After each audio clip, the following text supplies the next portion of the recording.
Most Christians believe that burnout is a sign of weak faith, that if you were really trusting God, you wouldn't be exhausted. They are completely wrong. Elijah, the most powerful prophet in the entire Old Testament, collapsed under a tree and asked God to let him die. And God's response was not a rebuke. It was not a sermon. It was a meal and a nap.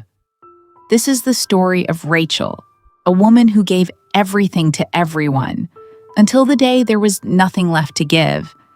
And what God did next changed everything she thought she knew about faith.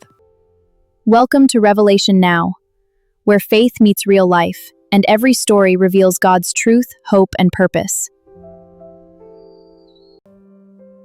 Her name was Rachel, and if you needed something done, Rachel was the person you called.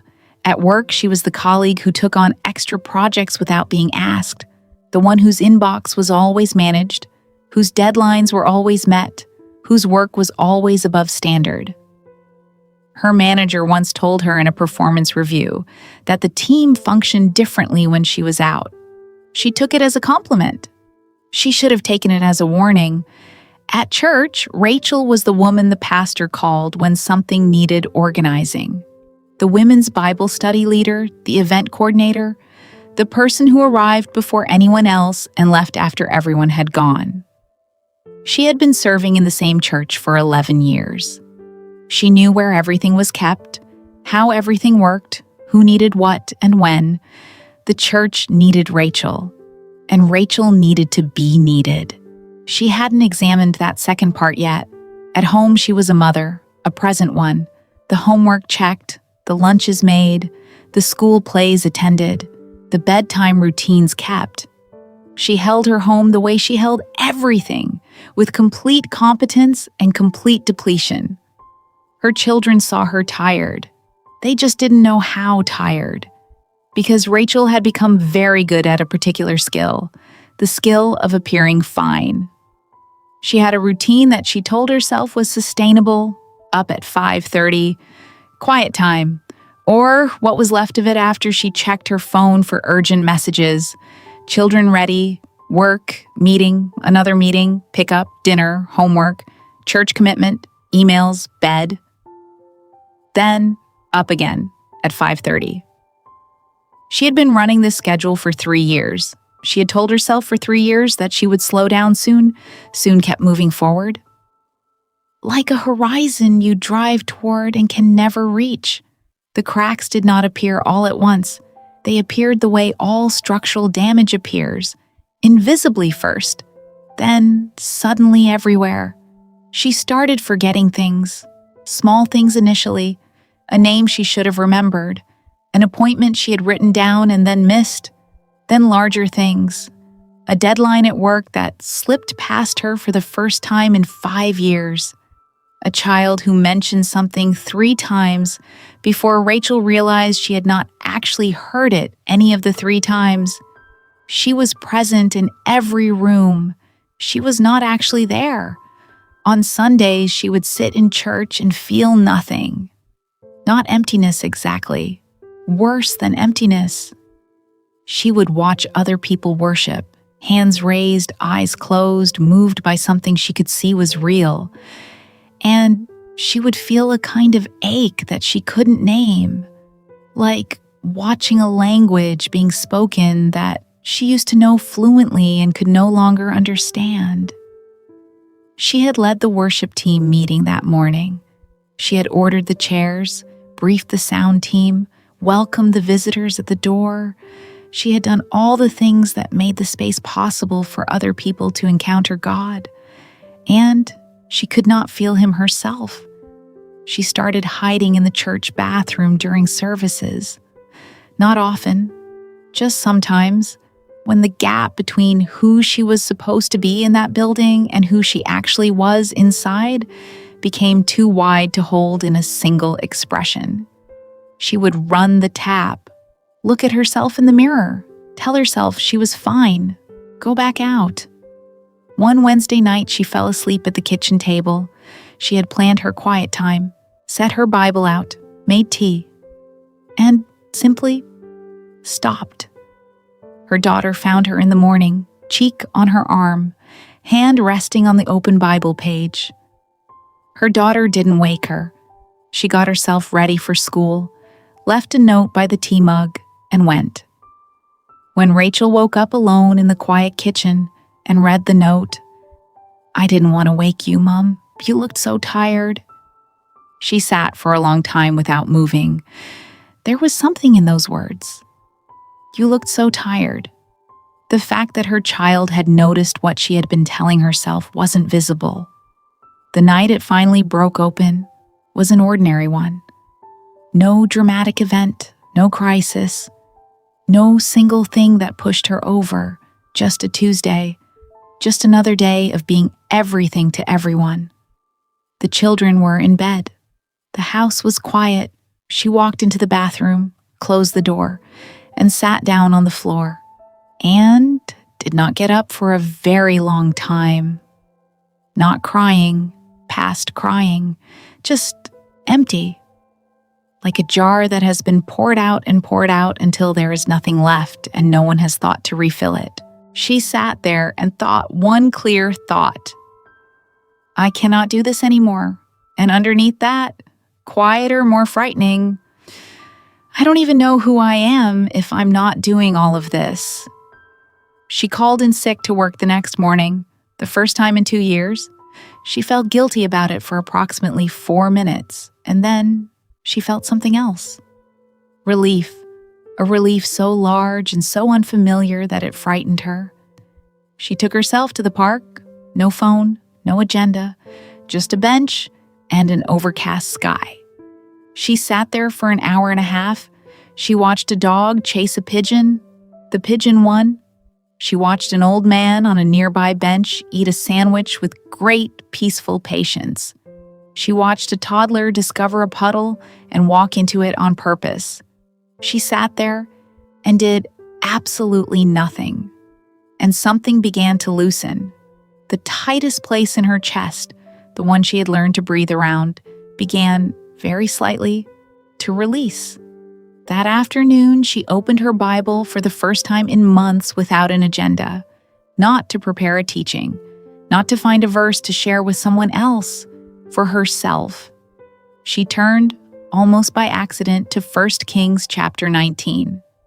And she found someone she recognized, Elijah, the man who had just called fire down from heaven, who had stood alone against 450 prophets of Baal and won, who had performed one of the most dramatic miracles in the entire Old Testament. This same man, 1 chapter later, was under a juniper tree in the desert, asking God to let him die. He said, "It is enough. I have had enough." And then he lay down and slept. Rachel read that and sat very still, because she knew that feeling, "It is enough. I have had enough." She had felt exactly that on the bathroom floor. She had just never imagined that a prophet of God had felt it too. And then she read what God did next. And she had to put the Bible down. God did not send Elijah a sermon. He did not send an angel to rebuke him for his weakness. He did not tell him to pray harder, trust more, or get back to work. He sent an angel who touched him gently and said, "Get up and eat. For the journey is too much for you. The journey is too much for you." Not, "You are too weak for the journey." Not, "You have failed the journey." The journey.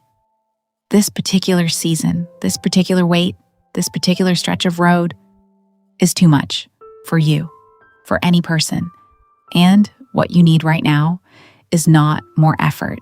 It is food and rest and the touch of something that is not asking anything of you. Rachel sat with those words for a long time. Then she put her head down on her arms on the table. And she prayed. Not eloquently, not with the voice she used to lead the women's group, with the voice she used on the bathroom floor. She said, "I'm tired. I am so tired, and I don't know how to stop.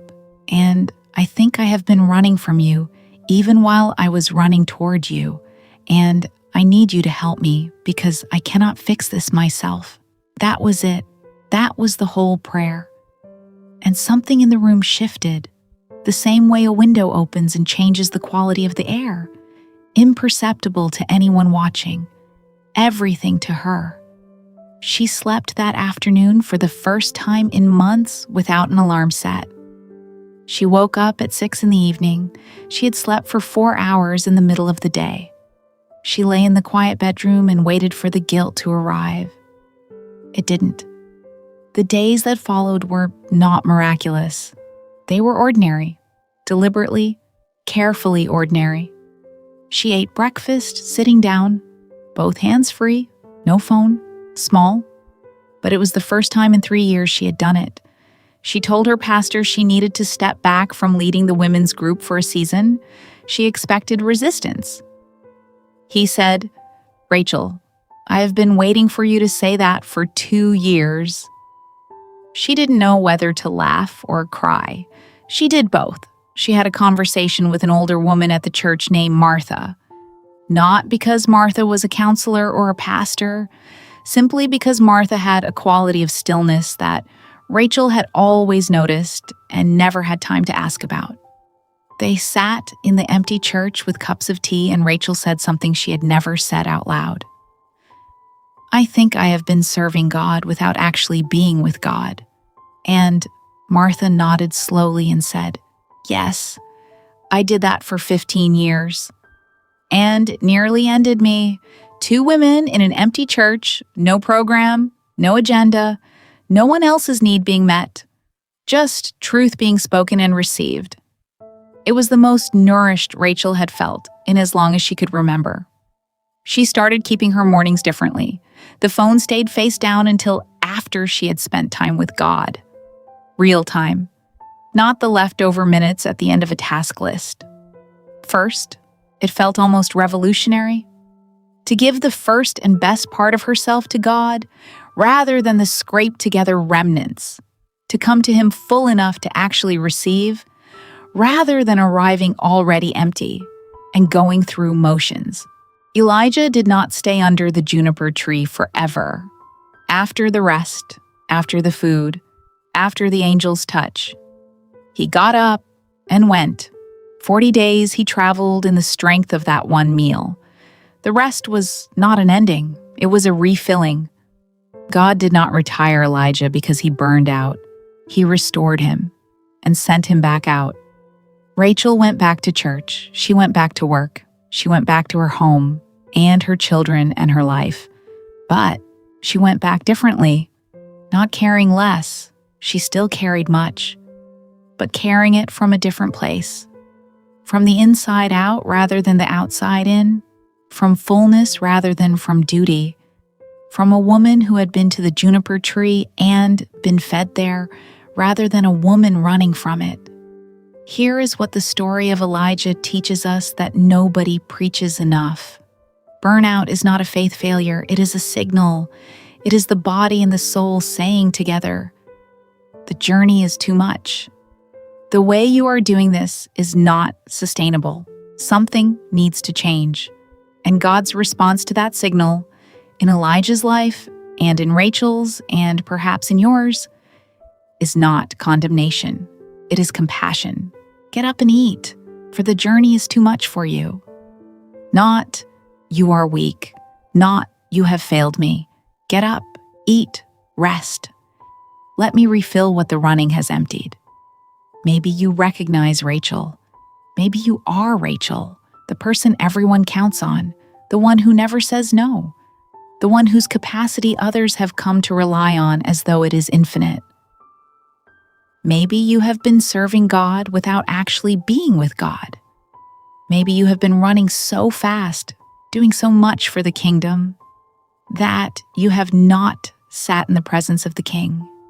Maybe you are on your own bathroom floor, or sitting in church feeling nothing when everyone around you seems to feel everything, or falling asleep over the Bible you planned to read because there was simply nothing left. You are not a bad Christian. You are a tired one, and the God who sent an angel to touch the greatest prophet in Israel and say, "This journey is too much for you," sees you right now, in the exhaustion, in the empty, in the bathroom floor moment. And he is not disappointed. He is leaning down. Get up, eat, rest, for the journey is too much for you. And I am not finished with you yet.